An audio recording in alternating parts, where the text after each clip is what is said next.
What's up, y'all? It's your boy Jay with the Play back with another video, and today I'm gonna be talking about one of my favorite TV shows called Prison Break.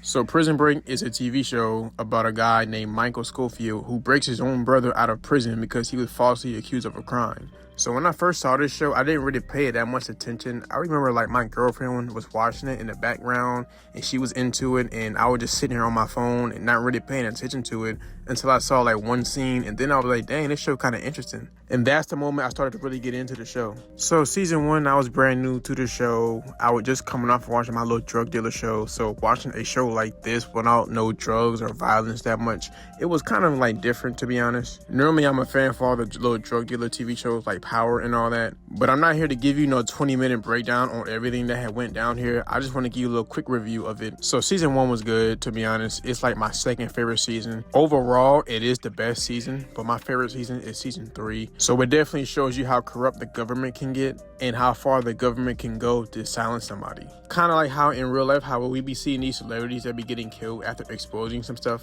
This show definitely does make you think about all that, and I'm a big fan of conspiracy theories. So that's like another reason why the show had pulled me in. And another thing I like about season 1, he didn't just escape so easily like how y'all probably think he would. There was a lot of mistakes back to back.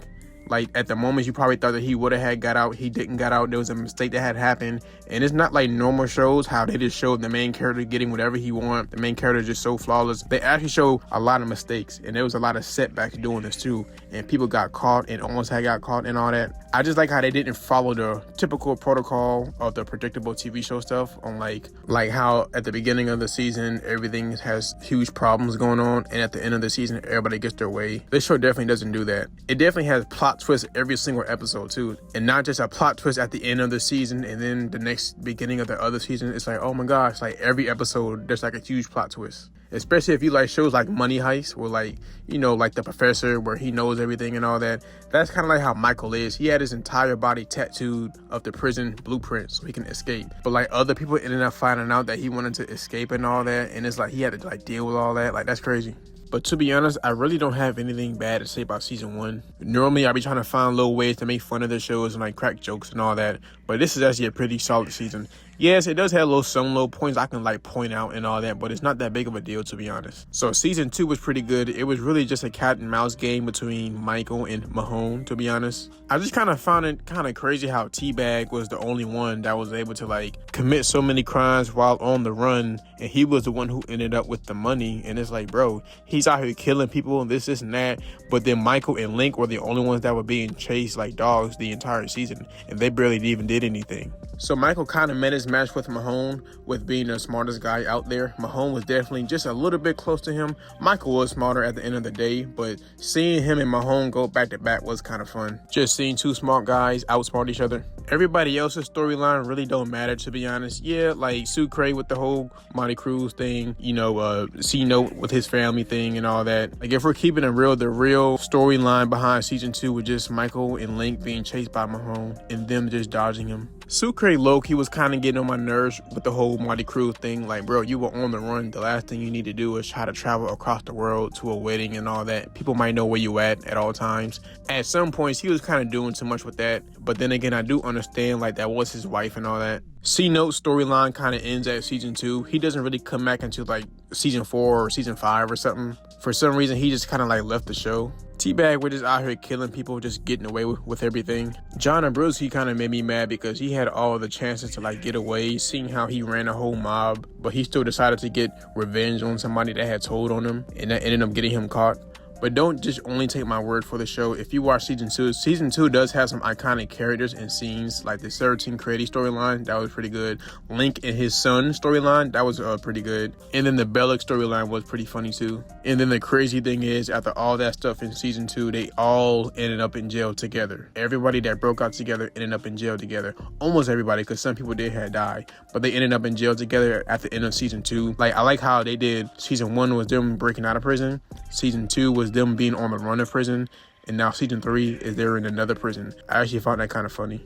And it was actually kind of cool for the story too, seeing how the story is called Prison Break. You know what I'm saying? Why would they be just out and about, but there would be no more prison storyline? So I did like how they kind of had brought the whole prison idea back. So season 3 is actually my favorite season. Yeah, season 1 is the best season, but season 3 is actually my favorite. I like how they have the whole idea of making them go back to prison again, but this prison looked very dirty. Everybody looked like they need a bath. Everybody looked kind of musty. It was in a whole nother country and everything. And then the whole storyline for this season was that Michael had to break another prisoner out for the government because they had kidnapped his nephew and they were going to kill him. So they made Michael break this other dude out. Season was actually kind of short, to be honest. It was like 10 episodes. Every other season had like 20 episodes. This time Mahone was locked up with him, so Michael and Mahone actually had to partner up, and it was good seeing their partner up skills, seeing how they were both like the smartest guys on the show. I like the whole idea of Lechero and all that being like the top dog of the prison. T-Bag was actually good in this season, unlike season 2, how he kind of wasn't really even needed, to be honest. He was actually pretty good in this season, and he kind of had a character arc too. I eventually started to like him in season 3. I'm so glad that Sucre was actually in this season. He was definitely the most loyal friend ever, and he did have help Michael out escaping this season 2. So yeah, man, nothing bad to say about season 3, man, other than it was kind of short this season, which I'm actually kind of used to because most of the shows that I watch only have 10 episodes, and then that's the end of the season. Shows like this have like 20 episodes per season, so it's kind of like different. Like, dang, 20 episodes. I'm used to 10 episodes, but this season only had like 10 or 11, so it was pretty short compared to the other ones.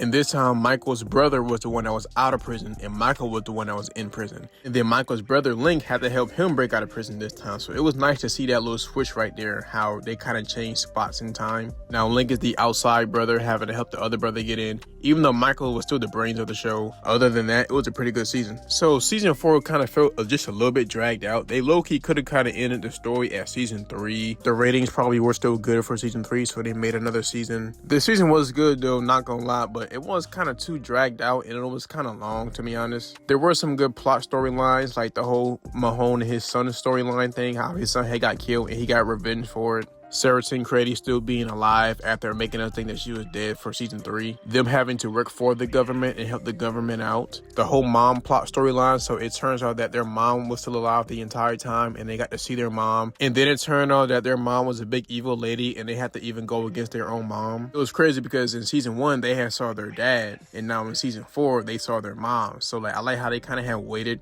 2 whole seasons just to bring another family member back. Then the way season 4 had ended was so cool, man. Sarah being put back in jail just when they thought that things were over, and then Michael had broken her out within like 2 days, but then they showed us that Michael had died at the end of season 4 just for him to be brought back to life on season 5. I think that was a cool plot twist. So season 5 of Prison Break definitely wasn't the strongest season overall, but it was definitely a solid comeback, especially if you're like me and prefer when the show is actually inside a prison instead of just running from conspiracies. The whole bringing Michael Scofield back from the dead was risky, calm, calculated, the 10 steps ahead, breaking out of another impossible prison. The whole Yemen setting gave it a whole new different vibe, different from America. And I like the twist that he'd been secretly breaking people out of prison for Poseidon, building his whole new identity while everyone thought he was gone. Back when season 3, where Link was the one outside of the prison breaking Michael out, helping Michael get himself broken out of prison. It was kind of back to that whole season 3 type of thing. And Sucre, once again, definitely was good. Sucre still being loyal. But this time, it was kind of crazy because they brought back C-Note. We haven't seen C-Note really since season 2, season 1. He did kind of pop up just a little bit in season 4, but it was only for like an episode or 2. So seeing him kind of come back and just help out was kind of nice to see. But then again, them bringing T-Bag back this season really didn't feel necessary, and the whole new hand thing storyline that he had where he had got a new hand because, you know, Michael chopped out his hand in season 2. That whole storyline was kind of weird and it kind of didn't really make sense. He was definitely useless this entire season, but I definitely do get why the fans would like to see T-Bag, because I do understand why he's people's favorite character, but they didn't really use him that good this season, to be honest. It was a satisfying, more focused return to the core of the idea of the show. Just a genius guy stuck in a prison cell fighting to get out, and just us seeing little cool ways on how he can break out. This season, just like season 3, was also kind of short. It only had like 9 episodes. For some reason, the episodes were kind of short, but this season was kind of good. It definitely didn't need to have the whole 22 episodes per season type of thing for this last one. You can kind of tell it was a last season type of thing too. Like, they didn't really have ended with no extra storylines. Kind of answered like every question that we might have had. And then them giving Michael a son at the end of the season would be kind of cool to see, like a little spin-off of Michael's son doing little smart stuff to break out of prison. But we all know that that's not going to happen unless they somehow bring it back. I kind of did hear something about they're making a spin-off to Prison Break, but based on like a woman in like a different country or something like that. But they say it was going to be in the same universe as Prison Break. I don't think I'm going to watch it, to be honest. But all right, y'all, thank y'all for watching this video, and y'all let me know any type of shows y'all want me to talk about. All right, y'all, peace.